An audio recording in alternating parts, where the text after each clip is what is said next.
Hello and welcome to part 11 of the Tekkit tutorial series. I'd just like to say thank you everybody for subscribing. Hopefully by the time this video is out I'll have gained the one extra subscriber to be my 500th subscriber, so thank you everybody for helping me out and being subscribed to me. But let's get on with this. So first off, we're going to make some red matter. Now red matter is an upgraded form of dark matter, but it is very expensive. As you can see, it uses 3 dark matter itself and 6 atomized fuel per red matter. Now, it's expensive, but the stuff that it makes is well worth the cost. And I'll show you how I'm generating all my dark matter and red matter very shortly. Well, towards the end of the video, I would say. But first of all, let's make a void ring. Now, a void ring is made by combining your Gem of Eternal Density from last episode and the black hole band with 2 red matter, and you get a void ring. Now the first couple of rings I'm going to show you are just combinations, so you don't have to go around carrying like 30 rings in your pockets, and most of them just have combined effects of the rings that you've combined together. So next we're going to look at the Ring of the Arcana, which is the Ring of Ignition, Zero Ring, Harvest Goddess Band, and Swift Wolf's Rending Gale, plus 5 red matter, and that'll give you the Ring of Arcana. And finally, one ring I forgot to show you last time is the Archangel Smite, which is 4 bows, 2 feathers, an iron band, and some dark matter. So what I'm going to do is I'm going to show off these these rings first. I'm just going to... I'm not in creative? I'm not in creative. Fly over here, out the way. Let's see, right. So basically, the Ring of the Arcana, you can swap about with the C key. As you would expect, it is exactly the same as the colour that it represents. So when it's red, it is the fire ring. So if you press R on the floor, oh, I don't have any redstone. You need redstone to power this ring. And possibly glowstone. I don't actually remember, so I'll get a bit of both, just in case. So it's either redstone or glowstone, but we'll soon find out. You press...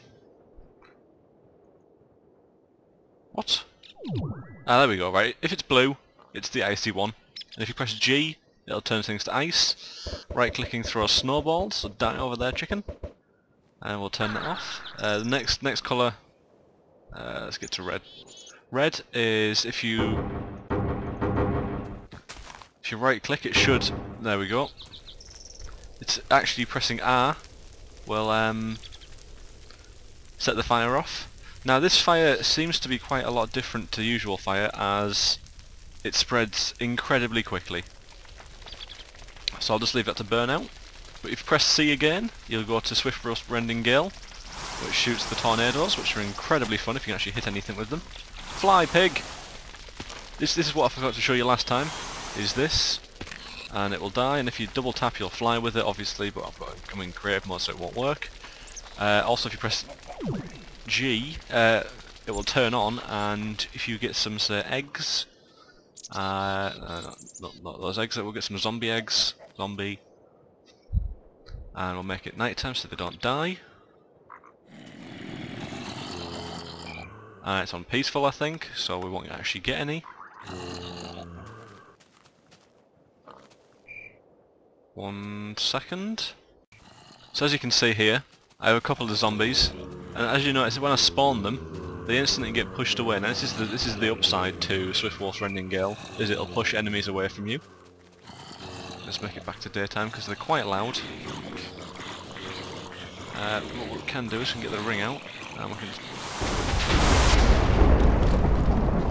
Yeah, if you hit something with this and it's aggressive, you'll find them all. It's always very fun. And finally, I think the third colour, green. Green is the harvest ring. It'll make things grow faster. By pressing G, you'll destroy crops and such, and right-clicking, you'll plant saplings that you've... not saplings, seeds that you've collected. So that's it for rings. Now be careful if you've got one of these and it's in the middle of the... You're in the middle of like a woody house, because I accidentally turned it on when it was red and I burnt half my tutorial area down, which isn't good. Right, so now we're going to move on to all the dark matter tools. Now these are incredibly fun. First of all, there's a hammer. I know there isn't normally a hammer in the game, but there is a dark matter version. So what you want to do is use this recipe, three diamonds and a couple of dark matter, a bit like a pick but with an extra bit in the middle. Let's get rid of this rubbish. Get rid of these, oh, I forgot to show you, okay, I'll show you these two rings as well, forgot to show you these two rings. But we've also got the dark matter shears, diamond and the dark matter. I'll put these in order so we don't lose track of them. A dark matter pick, just a normal pick recipe, but using dark matter instead of ore and diamonds instead of sticks. Dark matter shovel, very similar, 2 diamonds and a dark matter. A dark matter hoe, which is 2 dark matter, 2 diamonds. And the sword is 1 diamond, 2 dark matter. And finally the axe, which is 2 diamonds, 3 dark matter, like so. So now we have all our amazing tools. So what we're going to do is, first of all, I'm going to show you this ring. Actually, I'll show you this one first. Now this is the Gem of Eternal Density and the Black Hole Band together. Now what it'll do is it'll convert things up, like Gem of Eternal Density, and it will pull items towards you if you press G, like that. The little gem in the middle goes black. What you can also do is, it doesn't have to be turned on, you can teleport by pressing R and looking at something. So here I am up on the top of this tree, but like, here I am on top of this mountain, or here I am over here, or let's see if we can go like over onto this tree, like so. And this will lead quite nicely into the next area. If we get down back on the ground because the noise is lagging my game out, it seems like. Oh. It's just handy, just for travelling about, because you know, not all the time. You don't want to walk about. But as you can see in this little pen, I've got some sheeps, and what you do is the Archangel Smite will actually. Let's get rid of this ring for now. It will convert dirt and cobblestone into arrows. So if you left click, it shoots like a shotgun's bolt of arrows. Oh, but it uses a lot of dirt. Just so you know. As you can see, if you right click, it will shoot an arrow. If you fire it upwards, it'll home down. You might have seen that, like going downwards, and they're killing sheep. If you press G or R, it will just shoot a volley, and it will keep doing so. I'll jump for this so I can actually kill some, until you turn it off again. So it's very cool indeed. Right, now we're going to move on to the dark matter weapons. Now these are indestructible, no matter how much punishment you put them through, they will do their job. Now, the hammer, if you charge it with V, and shift V to uncharge, charging it with V will, if you right click, it'll... What? I think it only destroys... Yeah, it must only destroy stone and cobblestone, that kind of thing. But usually what happens, if you right click with it, boom, carves out a chasm. You can just go crazy. As you can see, it doesn't destroy dirt. But still pretty useful, as you can imagine, if you're just digging around in the dirt. I'll just go into non-creative mode. Oh, this new C+ button, no idea what it does, but it's quite annoying. See, it doesn't dig dirt very quickly. It's fairly slow on the dirt front, but look at that. It doesn't even flinch when it comes to the stone. Could just destroy this entire room without even breaking a sweat. So next, I'm going to look at these dark matter shears. You can charge them with V again, as you can see you get a little green bar, and get out of the way wooden post. Come on. As you can see, right clicking them shears them, but I think it will give you extra wool. If I just pick all this up and then get rid of the wool, like so, if you do it once, 4 bits of wool for that sheep, another 4. You can shear them to your heart's content, like so. And now this is meant to duplicate the sheep, and I couldn't figure out how to get it to duplicate. But I imagine it's something like R or right click. It might just be buggy in this version of the mod. But the sheep are meant to duplicate themselves. But since we're here, and this is my sheep battering testing facility, you can get your sword out and boom, just massacre them. No durability, does 8 hearts worth of damage, so it'll almost one-shot a person if they're wearing no armour. Now this is also meant to have a right click attack with G or R or something, but I cannot for the life of me figure out how to do it. It just won't work. I've tried everything. I've looked in forums, but it's meant to have like an AoE cleave attack ability. So as you can see, that's the sword and the shears done. Now we're going to look at the pick. One other thing quickly is with the shears, right-clicking trees will just trim them like so, and you can do this for grass and all sorts. But with the pick, as you can see here, I've just 9. I've got a variety of ores. Now what you can do is if you right click while charged up with V, it will destroy all the ores that are touching of the same type. So if there's lots of iron together touching, boom, all that iron collected. If there's lots of diamonds, harvest them. All that gold will disappear. And as you can see, you can very quickly just harvest everything. And my black hole band, which is in my bag, as you can see, is just hoovering like crazy. And anything it'll collect, and it's useful, it will convert up. So we actually got quite a lot of stuff just there. So onto the shovel. Now the shovel's pretty handy. It has various modes which can be changed with C.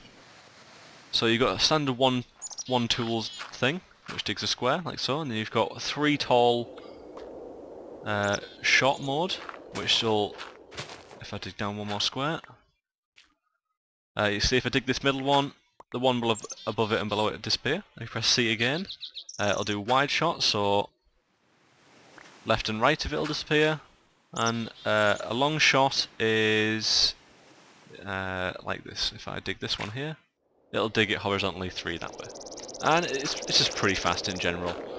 And if you want to get something cleared that isn't that's dirt, one of these is pretty handy. And if you right click with it, you do the same but in like a plane, we shall say, of dirt, and it will just cut this out. So that's pretty cool. Now next is the hoe. So if I just get out of here, if I'm allowed to. Come on. Dirt. Shovel, do me proud. Right, let's go. Now with the hoe, if I can get that, when you right click, it will hoe a massive area. Like literally a huge area. It won't go hoe under things, but yeah, it's pretty handy. I mean, look at this. You can just play just hoe everything down. And finally is the axe. Now the axe is pretty sweet. I mean, if you're sick of trees and you don't have tree capitator, which is a mod which instantly chops a tree down above where you've just cut it, then you can see it just chop, chop, chop, gone. But if we go over to this tree over here, and we just right click, there, that tree is now gone. It is gone. It will harvest leaves and all. So like so, just disappeared. Just fell down a hole, bit weird. And it seemed like it just got those mushrooms as well, but it didn't. That's just because of they can't grow anymore because there's no darkness.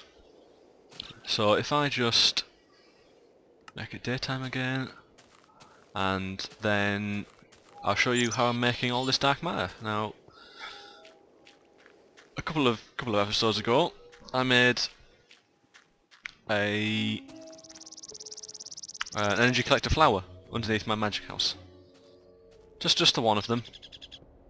But from here, I just started collecting diamonds, and I slowly upgraded them into dark matter, and then into red matter, and then slowly upgraded my furnaces, my energy collectors and antimatter relays, until, if I go down another floor, as you can probably tell I'm lagging quite a bit at the moment. That's because of this monstrosity down here, and I've got a missing chunk, so bear with me. Right, so as you can see here, I've got lots of energy collector flower relay things, and then down here I've got a pipe, and just underground back here a bit, I won't uncover it, but I've got a couple of retrievers which I'll show you how to make a bit later, and a switch, not a switch, a timer or sequencer I think it's called, might be a timer, as you can hear that ticking, and every tick it will extract the diamonds from the antimatter relay, which is the energy condenser, which is underneath here in the middle, and it'll suck them out, and they will all just, I don't have any food so I can't sprint. As you can see just about down here they are splitting off different directions, and they're getting funneled into these antimatter relays over here. And in here I've got some Kleinstadt Omegas and just a few more antimatter relays just to help out.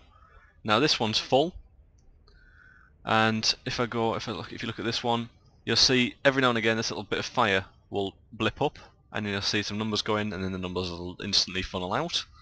But if you look in this one, this is what we'll end up with eventually. We'll just have a vast amount of these, all this energy just stored up in here, and I could quite easily take this out and use it just for transmutations or to power my rings and other magical stuff. So it's amazingly helpful. A bit later I'll be showing you how to make a Mercurial's Eye, which is basically a matter creator, and it's literally like the hammer and other of the dark matter tools. You just literally right click and it will create walls of a selected material. But as you can see, this is making me lag quite a lot. So it's not the best of things in the world, but if you want to it'll eventually stop. Once all these antimatter relays behind me are full, the red power, is it red power? I think it's red power. And the red power retrievers will stop retrieving because they know that their exit point is full, so they'll just stop altogether. And everything will just fill up and it'll be all hunky-dory from then on, and that'll stop the lag. So this is how I've been making my dark matter, just by sheer mass amounts of diamonds. And as you can see, this is a constant stream. This isn't just like a couple every now and again, this is like a river of diamonds. I could literally bathe in diamonds. But that's the end of the tutorial for today. Tomorrow I'm going to be showing you some of the liquidy stuff with industrial craft and some other things as well, like oil fabrication and things like that. So I hope you've enjoyed this. Subscribe, and I'll catch you next time, guys. See you later.